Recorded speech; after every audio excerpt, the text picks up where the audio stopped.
Bonjour tout le monde, bienvenue à ce comité plénier de l'arrondissement de Fleurimont du 4 juillet. On s'excuse pour le léger retard. Nous sommes à la salle du Clarier. Madame Dauphinet étant absente, j'agirai en tant que présidente de la rencontre.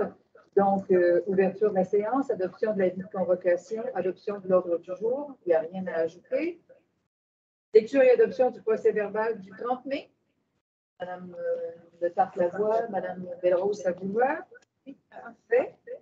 Donc, nous recevons aujourd'hui deux invités. Tout d'abord, Mme Boujmar elle-même en personne, Mme Michèle Aymon. Bonjour, Mme Aymon. Bonjour. Le président, M. Jean-Pierre Marier. Alors, on serait là pour vous entendre et vous écouter pour le rapport annuel. Bonjour, mais ce n'est pas le rapport annuel. Ah ben enfin, votre présentation pour votre 10e anniversaire.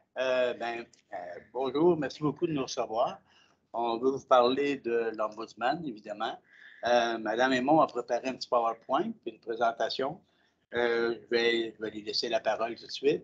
Vous pouvez nous poser des questions, soit en cours de présentation, soit à la fin. On sera disponible pour répondre à vos questions. C'est parfait. Merci. Allez-y, Madame Aymon. En fait, préférez-vous que j'enlève le...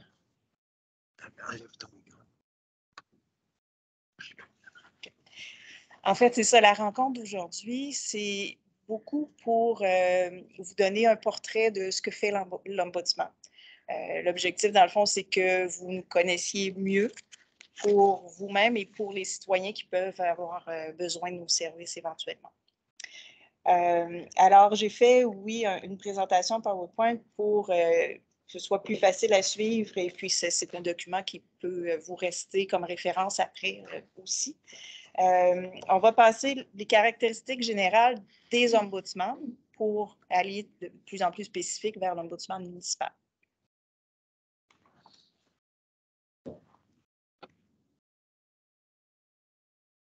Alors, c'est quoi un ombudsman? Parce que je dois vous dire que depuis 10 ans, quand je prononce ce nom-là, souvent les gens me demandent, pardon, quoi? Qu'est-ce que c'est? Quoi? Et on me fait souvent la blague ombudswoman aussi. Mais en fait, les grandes lignes, c'est ça. C'est un mot, c'est quand même vieux. L'institution de l'ombudsman, ça date des années 1800. Alors, c'est un vieux concept. Ça vient des pays nordiques, la Suède et tout ça. Et ça a été défini comme personne, groupe de personnes indépendants et objectifs chargés de défendre les droits des citoyens face à une administration. Alors, enquête sur les services du gouvernement, autant au privé qu'au public. Parce qu'effectivement, je vous ai donné à la page 4 là, un exemple de différents ombudsmans, là, au provincial, au fédéral, dans le privé. On en retrouve un peu partout dans les organisations. Alors moi, j'ai toujours vu, au niveau municipal, j'ai toujours vu mon rôle comme étant, à l'égard des citoyens et des citoyennes, mais aussi à l'égard de l'administration municipale. Alors, au niveau des citoyens, veiller au respect de leurs droits, bien entendu, recevoir, traiter leurs plaintes, les informer aussi, ça fait partie de notre rôle, parce que les gens qui arrivent au bureau de l'Ombudsman, des fois, c'est juste qu'ils ne savent pas où s'adresser, ils ont fait quelques démarches, mais ils sont un petit peu perdus là, dans l'appareil et tout ça, et ça nous permet de leur donner de l'information sur justement les voies qu'ils peuvent emprunter et aussi sur ce qu'on fait, ce qu'on peut faire pour les diriger vers les ressources appropriées, là, que ce soit à l'interne ou à l'externe, parce que des fois, c'est aussi à l'externe, c'est quelque chose qui n'est pas de notre juridiction. Puis à l'égard de l'administration municipale, c'est aussi un rôle important. Les gens pensent souvent bureau de plainte quand ils pensent à un ombudsman, mais c'est plus que ça. Okay? Oui, il y a l'aspect plainte, le règlement du litige du citoyen, mais il y a l'aspect préventif aussi. C'est-à-dire que si on voit, des fois, une plainte citoyenne peut nous amener à voir une lacune ou quelque chose dans les processus administratifs qui peuvent bénéficier éventuellement, qu'on fait corriger, qui peuvent bénéficier à l'ensemble des citoyens pour l'avenir. Alors, il y a mettre en lumière les erreurs, les lacunes des administratives et des politiques, puis faire des recommandations à la ville. OK? Puis les recommandations, il ne faut pas penser que c'est juste par les rapports d'enquête. Parce que, bon, vous l'avez vu au fil des années, Mme Bertha, vous êtes là depuis plus qu'un mandat, il n'y a pas beaucoup d'enquêtes. C'est sûr qu'il y a eu la pandémie, là, mais malgré ça, il n'y a pas beaucoup d'enquêtes parce que la majorité des dossiers, on les règle avant. Les recommandations, on en fait pareil, mais ça va se faire directement à l'administration, au directeur ou à la directrice du service. Hein, on a observé telle chose. Je vous donne un exemple. C'est arrivé qu'une citoyenne appelle en me disant, ben, j'ai fait ce qui était sur le site de la ville, puis là, on me reproche telle chose. Que je suis allée voir le site de la ville, comparé avec le règlement, puis il y avait effectivement une mauvaise information sur le site. Alors, il y a eu une correction. J'ai recommandé la correction, ça s'est fait, puis c'est réglé. C'est pour ça que je vous dis, les recommandations, faites attention, ce n'est pas juste en enquête. C'est tout au cours de notre travail, finalement.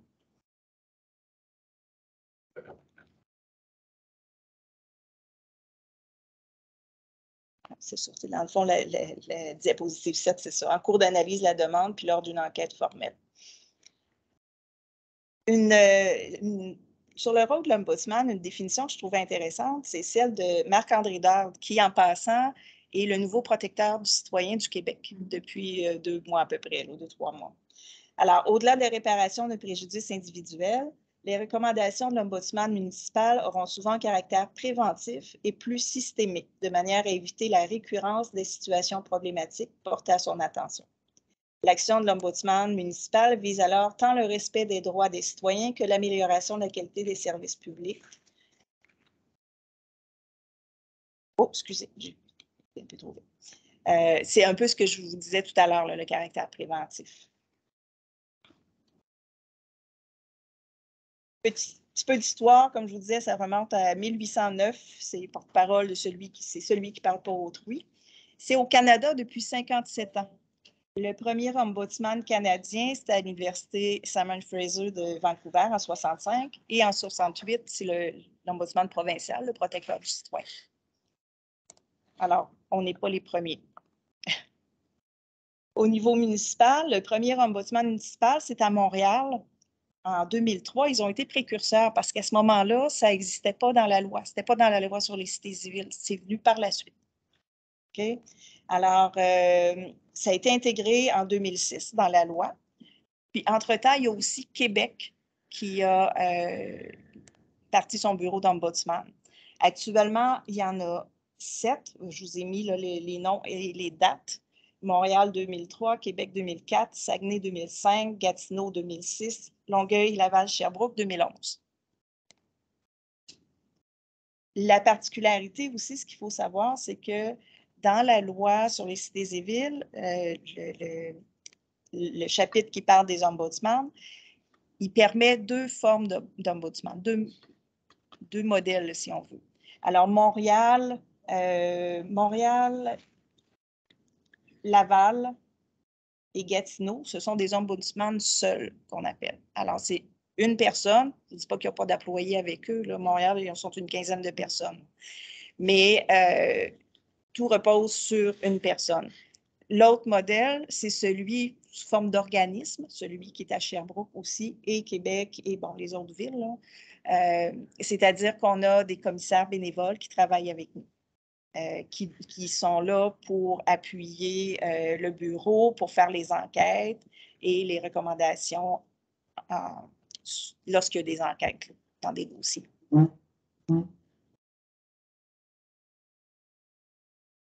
Je vais peut-être devancer un petit peu. C'est ça. Dans le fond, la diapositive suivante, vous voyez l'ombudsman seul, Montréal, Laval, Gatineau et Québec, Saguenay, Longueuil, Sherbrooke. C'est sous forme d'organisme. Vous connaissez votre job. Caractéristiques générales, ça, c'est quelque chose de très important pour moi, surtout au niveau de l'indépendance. C'est un peu ce qui fait la base du service, qui donne confiance aux gens aussi. Alors, si on y va de façon un petit peu plus précise, l'indépendance, c'est l'indépendance de l'organisation ou du gouvernement sur lequel on a juridiction. Alors, il n'y a aucun contrôle, aucune influence qui doit être exercée par l'administration municipale sur l'exercice de nos fonctions ou sur nos décisions, nos façons de faire. Mise en œuvre par la nomination de la plus haute instance de l'organisation, c'est-à-dire le conseil municipal en ce qui nous concerne. Ça assure la confiance des citoyens et des citoyennes, puis ça donne de la légitimité aussi à nos interventions. C'est vraiment la base. L'impartialité aussi, c'est très important. C'est-à-dire, moi, j'aime dire qu'on représente les deux parties. Souvent, les gens, quand ils viennent nous voir, ils pensent qu'on est leur avocat. Oui. Ils nous traitent beaucoup comme étant leur avocat. Il faut toujours ramener ça, dire attention, on est là pour regarder l'ensemble de la situation, puis on voit votre côté, mais on va voir le côté de la ville aussi. OK? On veut le portrait global, puis là, on prend une décision à partir de ça. Puis le même processus, quand on dit l'Ombudsman applique le même processus à toutes les parties. Par exemple, lorsqu'on est en enquête, on va rencontrer, les commissaires enquêteurs vont rencontrer les citoyens, avoir leur version, tout ça, mais après, on rencontre les citoyens, les représentants de la ville. Et même chose, on veut leur version, on veut le dossier complet, puis c'est à partir de ça qu'on analyse, puis qu'on fait des recommandations. Ensuite, neutralité.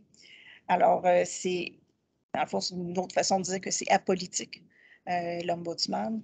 Les décisions doivent être en aucun temps subir des influences politiques. L'accessibilité, la première chose qui vient en tête, c'est la gratuité. Alors, pour les citoyens, c'est une accessibilité. Déjà, ça fait accessible.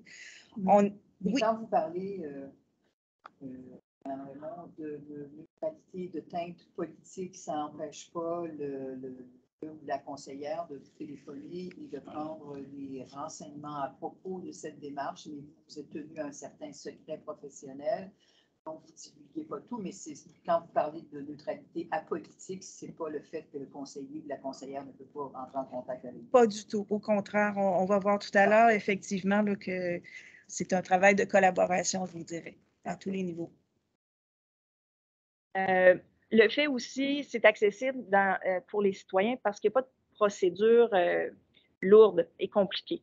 Il y a un formulaire, bien entendu, ça aide les gens à synthétiser leurs problèmes et tout ça, leurs différends, mais c'est très simple et ils peuvent le faire. Bon, formulaire, ils peuvent nous téléphoner, ils peuvent arrêter au bureau, ils peuvent toutes les façons. J'ai même encore le télécopieur, s'il y en a qui utilisent ça. Pas de pigeon voyageur, par exemple. Non, pas à ce point-là. Pas à ce point-là. La confidentialité, ça aussi, c'est très important. Vous en parliez d'ailleurs, qu'on doit avoir une certaine réserve à ce niveau-là. La plainte, le traitement sont confidentiels. Les commissaires, ma secrétaire sont tenus à la confidentialité aussi. Quelque chose d'important, c'est que l'Ombudsman ne peut pas être contraint de témoigner en cours. Ça fait partie aussi d'une espèce de sécurité. On ne peut pas être contraint de donner des documents non plus, des dossiers, quoi que ce soit, que ça aussi. Même en accès à l'information? Même en accès à l'information, c'est une exception prévue. Oui. Alors, ça fait en sorte que c'est encore plus hermétique. C'est vraiment très, très confidentiel. Et ça aussi, comme l'indépendance, ça contribue à la confiance des gens. OK, ça, on en a parlé tout à l'heure. 10 commissaires bénévoles forment le bureau avec la permanence qui est moi et ma secrétaire. Les commissaires désignent parmi eux un président et un vice-président. Les mandats des commissaires, c'est 3 ans. Puis le mandat de président-présidente, c'est 1 an. Mais tout ça est renouvelable. Ce qui est intéressant de la formule qu'on a avec plusieurs commissaires, c'est la diversité d'expertise. Il y a 10 personnes, alors il y a de fortes chances que dans ça, on trouve quelqu'un qui a des connaissances dans le domaine qui nous est soumis, dans la plainte qui nous est soumise. On fait attention justement pour essayer, quand on a à remplacer des commissaires, aller chercher des expertises pour compléter, dans le fond, celles qu'on a moins. Exact. De sorte qu'on a un ingénieur, on a un avocat, on a un négociateur, on a une urbaniste. Alors, c'est très varié des gens qui ont travaillé dans la fonction publique. Puis on essaie d'avoir autant d'hommes que de femmes que d'hommes. Comme ici.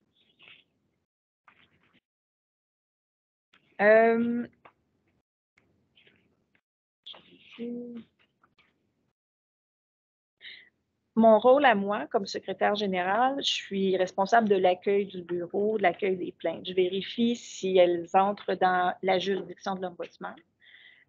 Si ce n'est pas le cas, je les réfère aux ressources appropriées. Si c'est le cas, ben moi, je fais comme un premier, un bon bout avec les citoyens dans le sens où je vais aller voir, si nécessaire, là, auprès de la direction de service.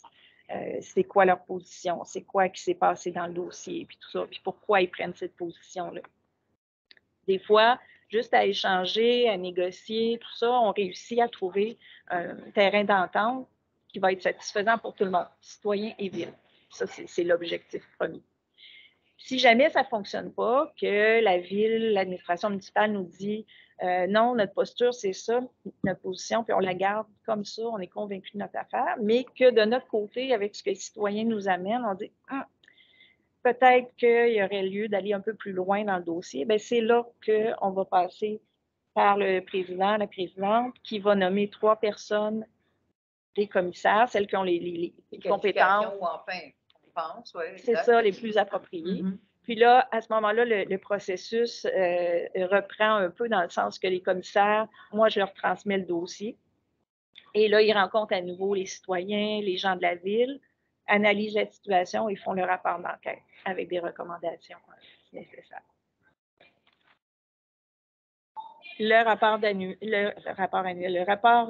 d'enquête est déposé auprès de la direction générale de la ville. Les citoyens en ont une copie, bien sûr, mais ça va auprès du directeur général de la ville. Et on a établi comme pratique de donner une copie également au directeur ou à la directrice du service concerné. Okay? Parce que c'est eux, dans le fond, qui vont avoir à faire le suivi. Les améliorations. C'est ça, c'est ça. Puis, ce qu'on a instauré aussi au fil des années, c'est que quand on dépose le rapport annuel auprès de la direction générale, après quelques semaines, on rencontre le directeur général et le directeur ou la directrice du service pour discuter des recommandations. Être sûr qu'ils comprennent bien d'où ça vient. Habituellement, ça va assez bien, les rapports sont bien écrits pour ça, mais on va être certain que s'ils ont des questions. Après ça, bien là, ça fait son chemin. Les recommandations qui sont retenues, nous, de notre côté, on s'assure aussi pendant 3 ans de les suivre. C'est-à-dire qu'à chaque année, dans le rapport annuel, vous allez voir un suivi des rapports d'enquête, des recommandations qui ont été retenues. Alors moi, à chaque année, je recontacte la direction de service. Bien, vous en êtes où dans les recommandations? Lesquelles sont appliquées? Lesquelles sont en train vous êtes en train de mettre en œuvre, de mettre des choses en place pour que ça soit respecté, tout ça. On fait ça pendant 3 ans pour s'assurer justement qu'il y a un bon suivi là-dessus. Auprès du citoyen, bien ça, c'est l'administration qui doit faire le suivi là, à ce niveau-là. Nous autres, une fois que le rapport est fait, on fait le suivi, comme je vous dis, dans les rapports annuels, mais auprès du citoyen, on s'assure que le service aussi là, fasse le lien. Quels sont les obstacles à la mise en place des améliorations ou des recommandations? Rarement. C'est pas toutes les recommandations qui sont toujours acceptées, mais la majorité le sont. Puis, au niveau de la mise en œuvre, pourquoi on le fait sur 3 ans? C'est justement parce qu'il y a des choses que ça prend un petit peu de temps à faire pour le service. Il faut qu'ils mettent en place certaines choses, qu'ils modifient des politiques, des trucs comme ça. En le faisant sur 3 ans, ça nous permet de s'assurer que c'est fait. Si on l'avait fait juste 1 an, ça aurait pu arriver qu'ils disent, ben là, on n'a pas eu le temps de le faire. T'sais. Alors, sur 3 ans, ben, ça donne cette possibilité-là. Ça répond à la question. Je vais un petit peu vite, je me rends compte qu'il y a des choses que j'ai dit et tout ça. Là.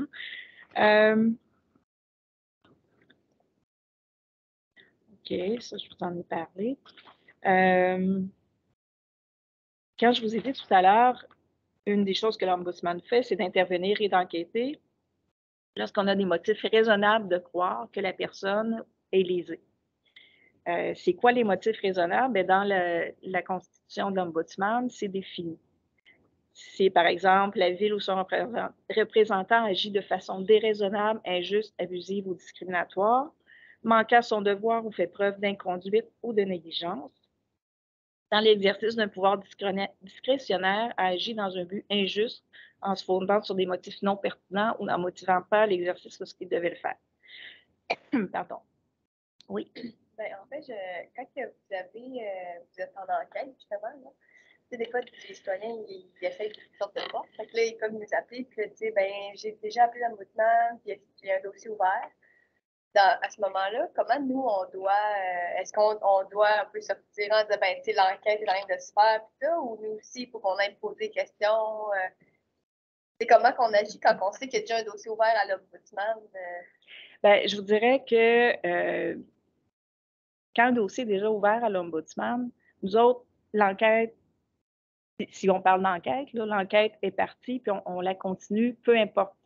Peu importe si les citoyens font appel à vous, tout ça. Tantôt, quand je parlais de collaboration, c'est un peu ça. Si ça arrive, des choses comme ça, oui, vous pouvez m'appeler. Est-ce que je vais pouvoir vous révéler tout ce que je fais? Non, à cause de la confidentialité. Mais on peut échanger, je peux quand même vous donner quelques informations qui peuvent vous aider là, à faire le suivi auprès du citoyen si nécessaire. Parce que moi, je suis vraiment tenue à la confidentialité. Mais je ne veux pas non plus, c'est pas l'objectif n'est pas de vous empêcher d'intervenir, tout ça, au contraire. Souvent, là, quand les citoyens font appel à vous, c'est déjà, vous êtes leur premier recours, si on veut. Là. Oui, il y a la ligne citoyenne, tout ça, mais souvent, ils vont vous appeler, ils vont dire hey, j'ai un problème, bon, etc., etc. Bon, je comprends qu'avec l'expérience citoyenne qui s'en vient, tout ça, les gens vont être dirigés beaucoup vers ça. Sauf que ils vont quand même vous demander d'intervenir souvent. Vous êtes le lien, là, le premier lien, si on veut. Moi, ombudsman, je suis comme au bout de la ligne. C'est-à-dire qu'il faut vraiment qu'ils aient fait toutes leurs démarches au niveau de l'administration municipale, justement appeler la ligne citoyenne ou enregistrer leur plainte et tout ça. Si ça ne fonctionne pas, là, ils vont nous contacter. Est-ce que vous leur faites des suivis durant l'enquête? C'est comme qu'ils sachent un peu ça mieux ou bien ils attendent la fin? Puis là, c'est peut-être dans ce flux. Ben, je dirais oui, autant que possible, on essaie de faire un suivi rapide. Là où ça devient plus difficile, c'est, je dépense encore mes choses, mais c'est pas grave, c'est que le délai, je voulais tout à l'heure vous parler des délais. Les délais sont attribuables à plusieurs choses. Quand j'interviens dans un dossier, ben, je contacte, comme je vous disais tantôt, directeur, directrice de service. Moi, je suis là 3 jours semaine. Il m'appelle le jeudi, vendredi, je suis pas là. Je rappelle la semaine suivante, oups, ils sont pas là. Ça peut occasionner des délais. Il y a aussi la complexité du dossier. Un dossier qui est plus complexe, ben oui, ça demande un peu plus de temps à aller chercher l'information puis analyser tout ça, c'est certain. Il y a plusieurs éléments comme ça qui peuvent influencer le recours, mais autant que possible, c'est certain qu'on essaie de faire un bon suivi. Je pense qu'on serait malvenu de faire un mauvais suivi alors qu'on est là pour surveiller que tout se passe bien. Puis ça, cet aspect-là, moi, ça m'agace un petit peu le fait justement que j'aimerais ça faire un suivi à toutes les semaines aux citoyens. Je peux pas, j'ai pas le temps, j'arrive pas à le faire. Ça c'est toujours un petit quelque chose qui m'agace, mais bon, c'est comme ça, puis on fait du mieux qu'on peut avec ce qu'on a, là. Mais soyez assurés que le suivi aux citoyens, c'est important.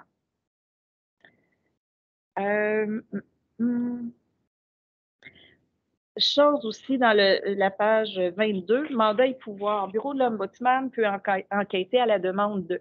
On pense toujours, comme je vous disais, bureau d'Ombudsman, ah oui, bureau de plainte, donc les citoyens se plaignent. Mais c'est pas juste les citoyens qui peuvent déposer une demande. La mairesse pourrait le faire, conseiller pourrait le faire, le comité exécutif, conseil municipal, conseil d'arrondissement. Puis on pourrait le faire de notre propre initiative aussi. C'est prévu dans notre règlement de constitution. C'est-à-dire, si par exemple, on voit quelque chose dans l'actualité qui nous interpelle, il me semble qu'il y a quelque chose à aller voir un petit peu plus loin comment ça fonctionne là, au niveau municipal sur ce dossier, sur ce sujet-là en particulier. ben, c'est quelque chose qu'on peut faire. Je dirais qu'on ne l'a pas fait beaucoup depuis 10 ans, faute de temps un peu, entre autres, là. Mais c'est quelque chose de vraiment intéressant, puis qui nous interpelle beaucoup, puis on veut aller plus dans ce sens-là aussi. Pas faire juste les plaintes, faire aussi des dossiers sur des sujets qu'on considère importants.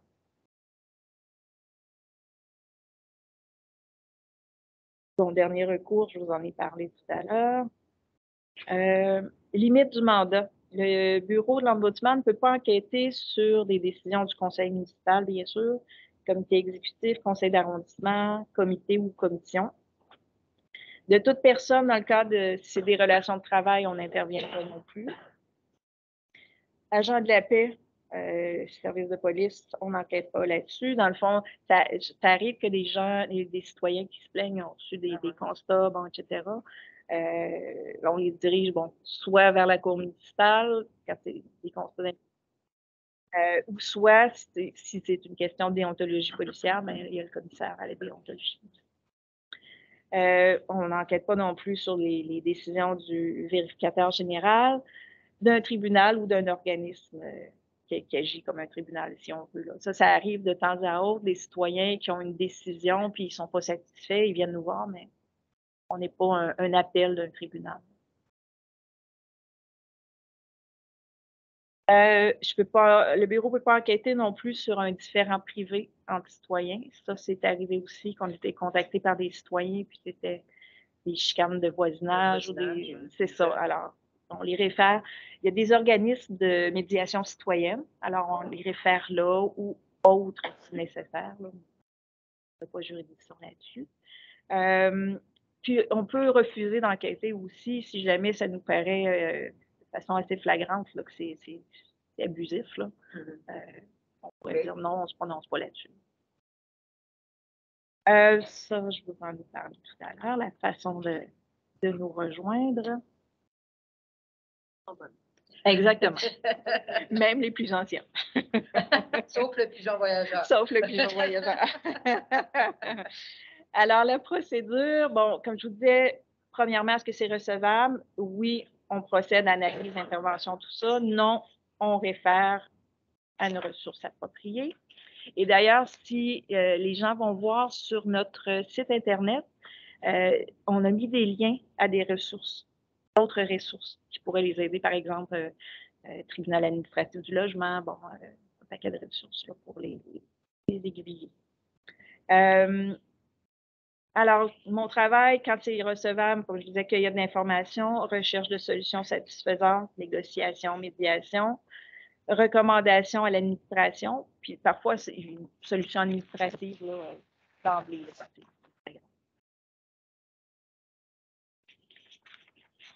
Je vous ai mis quelques exemples d'interventions. Vous en avez aussi dans les rapports annuels. Rediriger les citoyens vers les bons intervenants, des explications sur les processus appliqués, puis sur la décision. Des fois, juste d'expliquer, ça éclaire le citoyen, puis ça règle l'affaire. Puis je voudrais même, s'il n'est pas d'accord avec la décision, mais s'il la comprend. C'est déjà la moitié de l'ouvrage. Oui, c'est ça. C'est ça. Obtenir aussi une position claire de l'administration à la demande du citoyen. C'est des fois, pour le citoyen, c'est pas évident la décision, c'est pas juste l'incompréhension, c'est qu'on lui a mal expliqué. Alors, c'est de s'assurer qu'il obtienne des explications claires, qu'il puisse régler ses affaires. Puis discuter avec l'administration des solutions possibles.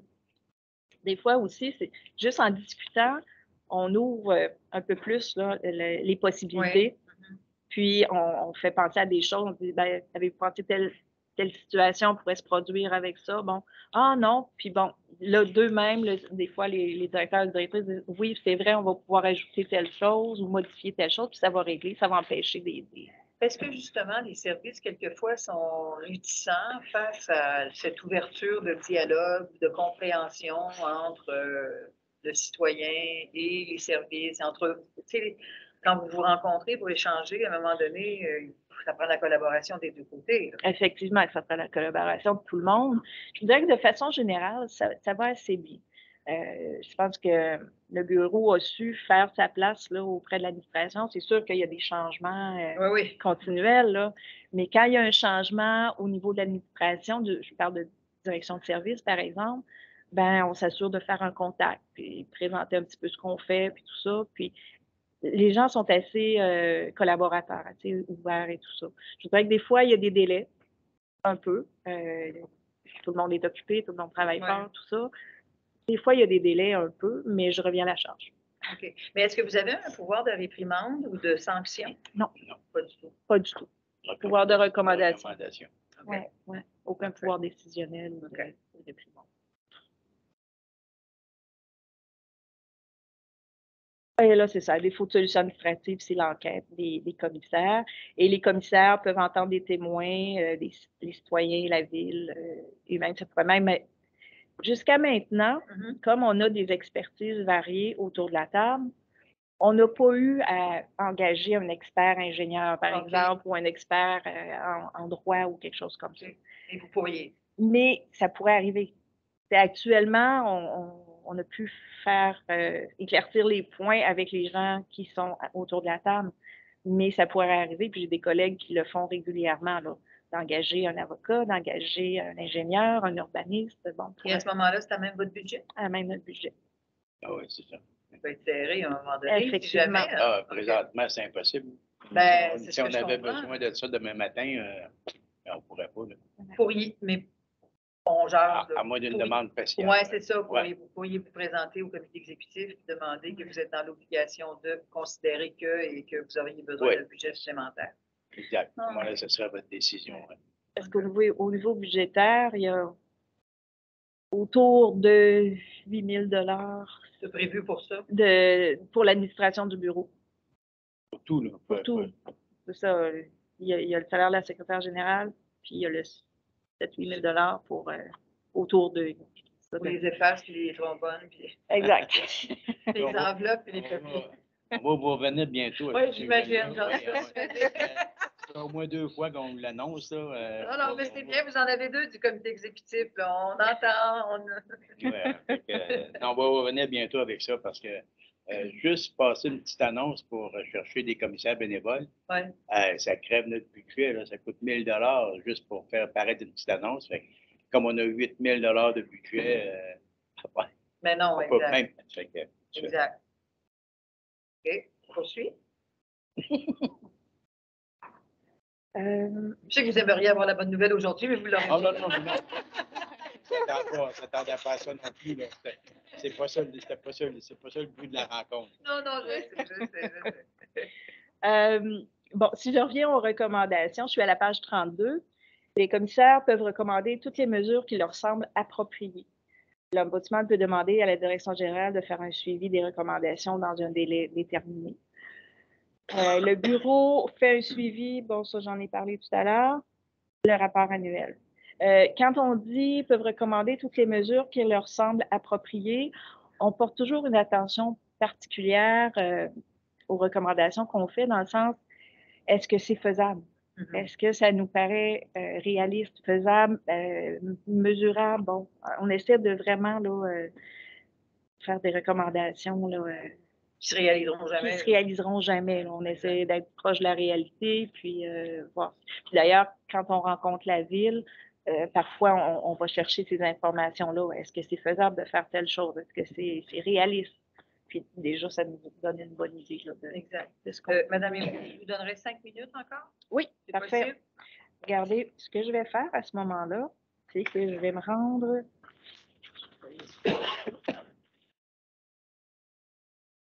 Je dirais qu'il y a une section, je parle de vous et moi, en fait. Page 34, pardon, effectivement.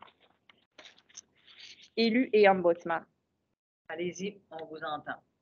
OK. Alors, j'ai toujours pensé qu'on a des objectifs communs.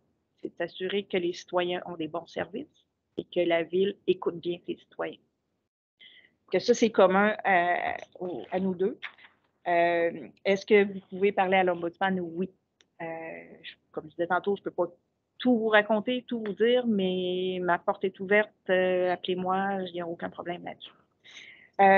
Est-ce que vous pouvez diriger les citoyens vers l'Ombudsman? Bien sûr. Bien sûr. Comme je vous disais tout à l'heure, on est en dernier recours. C'est certain que les citoyens doivent avoir fait une partie des démarches auprès de l'administration municipale. Hein, la ligne citoyenne, la plateforme, tout ça. C'est si ça ne fonctionne pas, qui ont toujours l'impression qu'ils sont lésés, ben là, on est là. Okay?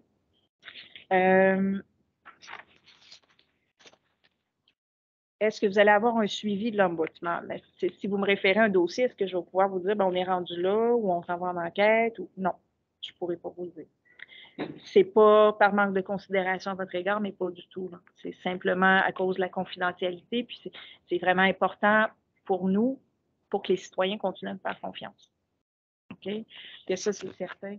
Bonjour, Mme Delphine.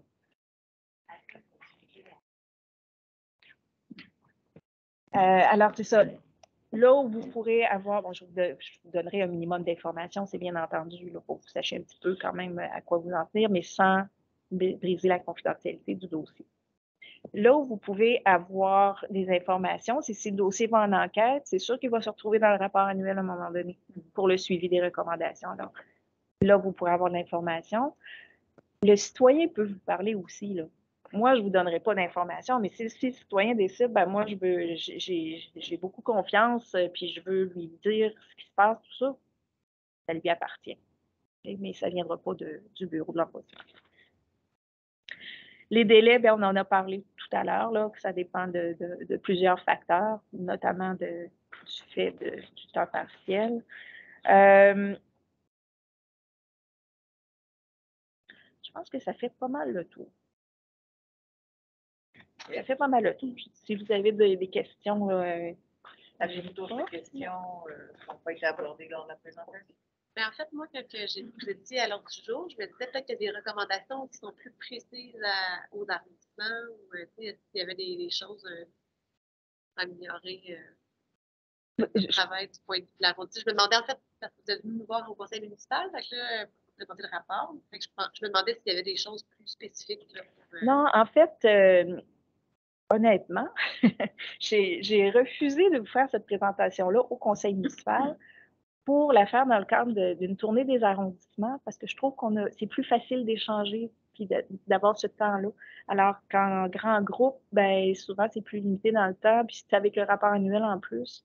On aimait mieux accorder le temps qu'il fallait au rapport annuel, puis le temps de vous rencontrer puis de pouvoir répondre convenablement à vos questions.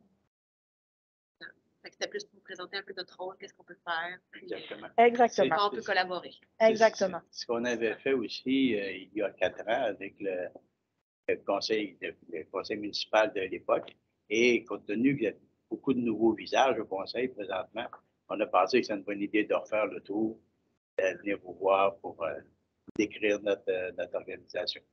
La présentation que vous avez mis, là, on l'a pas. Vous ne l'avez pas? Ah, ben je vais m'organiser pour que tout le monde l'ait. Oui, c'est un bon outil, effectivement.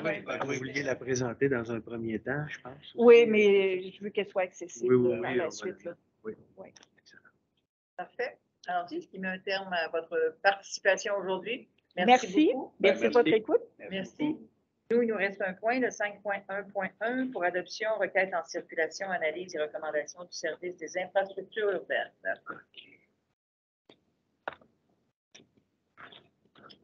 Ben, moi, j'en avais 3, là. C'est pas mal chez nous. Puis, Mme Le Tante-Lavoie avait vu le temps. ça donne bien. Écoute, qu'est-ce que vous voulez qu'on dise? Voulez-vous avoir... Non, mais eux, quand ils disent une campagne de sensibilisation, ils vont faire quoi? Cette campagne de sensibilisation-là va être lancée au courant de la semaine. Vous allez avoir les invitations à ce sujet-là. Une campagne de sensibilisation va se développer pour rendre des outils aux citoyens qui en ont fait la demande. Donc, il va y avoir, puis là, je ne veux pas nécessairement lancer là, les outils promotionnels qui vont être à la campagne, lancés à la campagne cette semaine. Mais il reste quand même que ça va donner l'occasion aux citoyens de pouvoir se prendre en charge et puis aussi de sensibiliser les voisins de leur secteur et puis les visiteurs aussi à faire attention à la vitesse. Si on prend la rue si on prend la rue des Rocheuses, là, est-ce que c'est parce que je suis trop tôt en saison, mais ordinairement, à l'entrée de la rue, il y a des bollards au milieu de la rue, là. Là, ils ne sont pas installés. Ça veut-tu dire parce qu'ils font une campagne de sensibilisation, il n'y aura plus de bollards? Ce qui existait avant, ça ne marche plus? Non, la campagne, puis pour les installations des bollards vont être mises en place. Ça va être fait pareil. Ça là. va être fait On va pareil. abandonner ça. Là. On Ce qui abandonne. était déjà comme mesure de mitigation va demeurer. Et là, en plus, on va rajouter la campagne de sensibilisation. Tout à fait, Madame. C'est un ajout. Ça me va. Madame Letard, pour votre rue Letard? Oui, c'est ça. Non, j'ai Ça va? ça. J'ai essayé de avoir aussi la sensibilisation. Donc, j'ai vu le livre qui arrive. Ça me convient. Ça va? Parfait. Donc, s'il n'y a pas d'autres questions, je lève la séance du comité public, du conseil public, la séance publique, whatever. Merci. Au revoir tout le monde.